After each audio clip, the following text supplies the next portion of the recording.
click.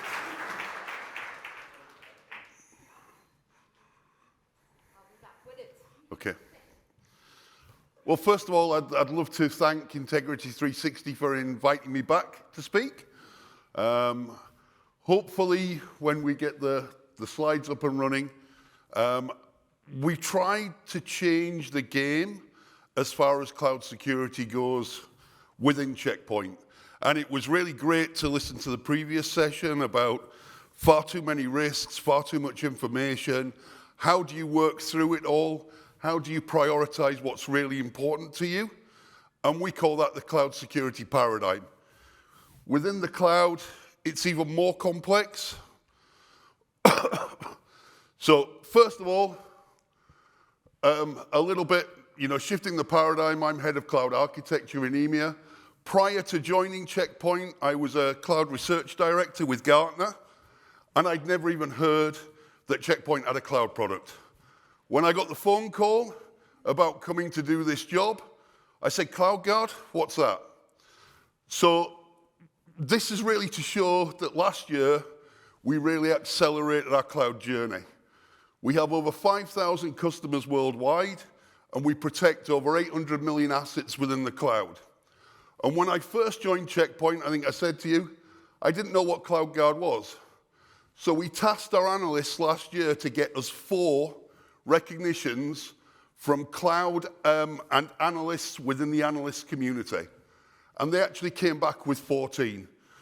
Across GigaOM, Gartner, Frost & Sullivan, all of them recognized the strength of our suite. We were the #1 security cloud vendor again with GigaOM for our network security product. And we were the #1 web application and API protection engine. I'll say WAF interchangeably for web application and API engine. That's what it's known within the industry. But we protect from 0-day, Log4Shell, Sprint4Shell, Text4Shell, and move it. None of our customers were affected by those attacks when they started to be breached in the open. Well, so moving forward. So if you envisage the cloud, you have a front door, which is where all your web applications are, your users, your mobiles, any SaaS applications connect via that front end, via your APIs or via HTTPS. You also, in most companies, have a service door as well. This is where you connect your on-premises equipment, your data sources, but also your contractors and your DevOps people, the people that actually deploy the applications into the cloud. Public internet facing at one end, corporate network facing at the other end. And both of them are attack surfaces, whether it be from SQL ingestion, OWASP top 10, exposed asset attacks, through to infected dev computers. We heard from the previous session, attacks are happening all the time. How do you really prioritize those? So when we say we shift the cloud paradigm, we do it through protecting things like exposed secrets, over permissive identities, sensitive data, vulnerabilities, exposed assets, and misconfigurations within the cloud. All of that sits within your cloud environment, and there can be thousands of these risks. Even if you clean a few, you can still get thousands added every day. As things change, as new applications get deployed, the dynamic capabilities of the cloud constantly introduce new risks into your environment, new CVEs are discovered, etc. So we were finding that a lot of our customers were overloaded. Yes, we were presenting this information back to them, but they weren't really sure about how they dealt with all of that. So we came up with a view around what's really important. So does it really matter that that RDS database contains PII? Unless there is a machine in front of it with an open CVE, there is Log4j then running on a VM that can be exploited, through to excessive permissions on a folder, and then yes, it is really worrying that the hacker can get to that RDS database that contains PII information. Absolutely, it's all about threat exposure built up versus the risks that are exposed. So once you've remediated a lot of your risks, how do you deal with all of that? Many critical risks are unknown, remediation process is slow, like we heard in the previous session, and CISOs have lost control to DevOps. Quite often, I talk to customers and their CISOs don't even know how many cloud assets they've got out there. If you don't know it's out there, how do you effectively protect it? So what we do is we've got our cloud CNAP platform. And yes, we can't spell CNAP, we put an extra P on there for anybody in the audience who notices that. There was a lot of discussion, you would not believe how much discussion before we decided to add the extra P, but the extra P stands for prevention. And we think that's critical within the cloud. So how do we go about that? So through the application of our CNAP platform, our web application and API protection, and our cloud network security, we can provide a prevention-first, tailored approach with threat alignment based on the highest scores. And it's all powered by AI. We have over 43 AI engines that have been in place for around about 5 years now. So before AI was even sexy or even a subject that was discussed commonly, we were using it because we saw very early on within Checkpoint's life that this was a way to automate threat prevention and also automate threat detection. So what do we do? Well, on the front door, we found out from a case study that we did that we could reduce the number of cloud security risk tickets by 53,000 just by putting a WAF on there. Not just any WAF, it's a WAF that has a very low false positive detection rate, and it also learns directly and can protect against zero-day results. But if you have a look there, we have zero-day prevention, usually within 2 seconds of us seeing an exploit. And that exploit could be seen on our network devices, on our user devices, or in our cloud workloads. As soon as it gets detected, it instantly gets passed out to all of our signature engines through a thing that we call Threat Cloud, and then it's applied to every single one of the attack vectors. AI signature updates, signature updates are done via AI. We have the highest protection rate, accuracy rate within the business at 97%. We also provide API prevention, and we have multi-cloud support. The native products don't get anywhere near that. And we work very closely with the native providers to actually deliver these results from their infrastructures. So just on a summary again, if it's something like Log4Shell, we provide preemptive prevention. That's the actual time when the best of the native providers provided some form of protection against those common attacks that we've seen over the last couple of years. Through our WAF, we connect into things like Kong, Nginx, Kubernetes, so you can host it on premises, or we have a WAF as a service capability that introduces DDNS capability as well.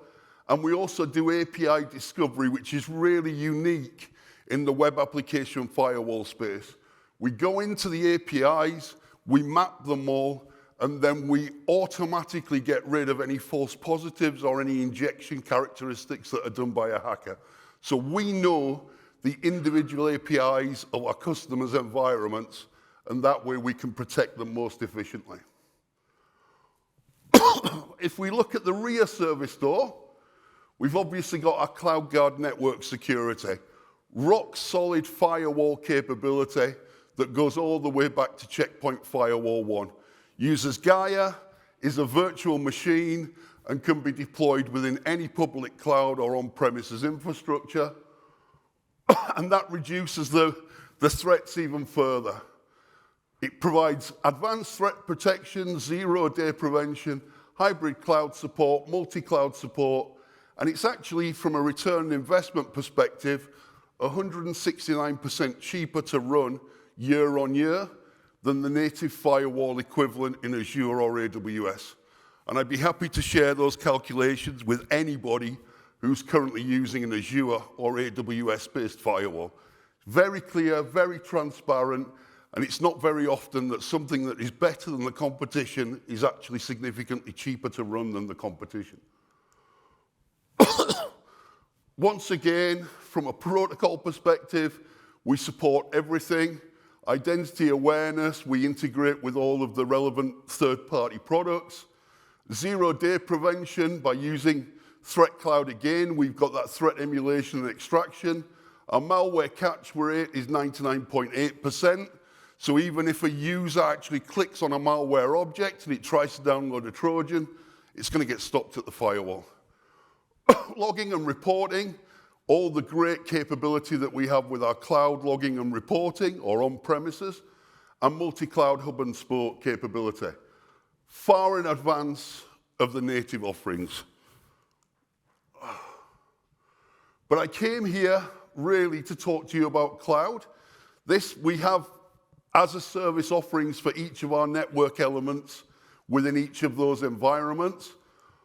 But really, the change comes when we look at risk tickets within cloud security, something that was spoken about within the earlier session, although not directly for cloud. So our workload protection packages, these are parts of our CNAPP solution. So we have workload protection, detection and response, posture management, data posture, identity management, code security. All of these identify threats, hidden secrets, elements that are at risk to your business. But what does that really mean to you? It's kind of like information overload. You've got all these tools working, and how do you really understand them? And that's where our platform comes in. Unified findings and asset management, linking those assets together, looking at them from a risk management perspective, providing you with remediation guidelines or automatic one-click ways of actually remediating any of the problems that it finds, and agentless onboarding within the platform. So you can quickly onboard new projects, new environments as you spin them up. And this is what I mean by enterprise risk management. We categorize all of those risks and we highlight the ones that are really critical to your business. It might be that you've got lots of CVEs, but if a hacker can't get at them, if they're protected behind the WAF or the network services firewall, then what's the problem around that? We highlight the things that you have to address, and we provide you with rock-solid information that the DevOps or dev people or administrators can take action around the remediation guidelines, can quickly look at those top risks and fix them, reducing your risk exposure around your environment and managing the process through reports and dashboards. So we believe we have an absolutely unmatched solution. There are lots of CNAPP providers out there, but none of them have the network capabilities and the API capabilities that we have. We think when we tie all of that together, we have a story that is unbelievable. I'm not going to read through everything within this, but we have significant cloud service coverage. We've got the most posture rules. What I mean by that is we have built-in rules for things like PCI DSS compliance, ISO 27001, even best practice from CIS or best practice from Azure. You can apply those across your environment and instantly understand the posture of that environment and feed that into your threat calculations. We cover Kubernetes and containers. We provide code scanning, which is a single line of code that you put into your code, and then every time you do the deployment, it scans that code for hidden secrets and hidden CVEs. And then we also have identity analysis, making sure that people don't have too many permissions for the role that they do. And we once again integrate with the native security capabilities of the hyperscaler platforms. So I'll go into a couple of elements, just quickly show you through the platform now, just at a very high level, and then we'll stop for any questions. We provide threat analysis visualization. This is where we instantly give you a picture of what the main assets are and what the problems are. All of our remediation provides the MITRE attack diagnostics that you can also look at for how somebody would exploit that. And we also detect toxic combinations.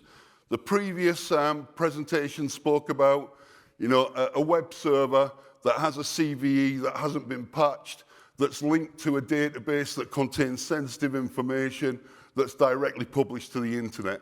That's what we mean by toxic combinations. So if I show you a couple of screenshots, this is our main product. Very quickly, it shows you what assets it's discovered and what it's protecting. And then on the other side, it shows you the risks and what you need to focus on, what vulnerabilities, what posture misconfigurations you've got, and gives you a true timeline on what you need to work on to improve your environment. Here again, we've got prevented attacks. So this is looking at real-time logs of your environment. It's telling you who's been trying to attack your APIs, your network, and your workload, and how they've been protected from that. Moving quickly along, this is our graph analysis. So here you can see where the problem exists, what it's connected to, and what upstream elements there are in the attack chain. It works through all of the different workloads and gives them a criticality rating based on what's important to your business. We heard the term crown jewels earlier.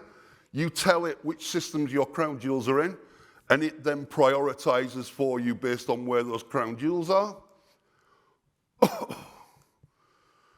And it shows you your open versus resolved issue over a timeline so you can measure your risk remediation velocity. We link it all to our CloudGuard security blueprints so you can map that across your business and you see which component needs to be deployed where. And we do this in a consultancy exercise with you. When you sign up for the product, it's free of charge, it's part of our customer success, but making sure that we understand your environment, we deploy the right things into the right place. So take control on daily open risks, prevent zero-day cloud attacks, accelerate the remediation process, and bring back security power to the CISOs. That's what we're looking for within our new CloudGuard platform. Thank you.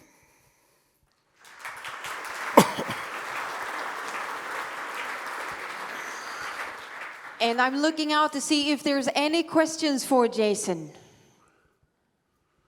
Crystal clear, you made it. Okay, either really clear or really bad. But thank you, guys. Thank you so much, Jason, for joining us.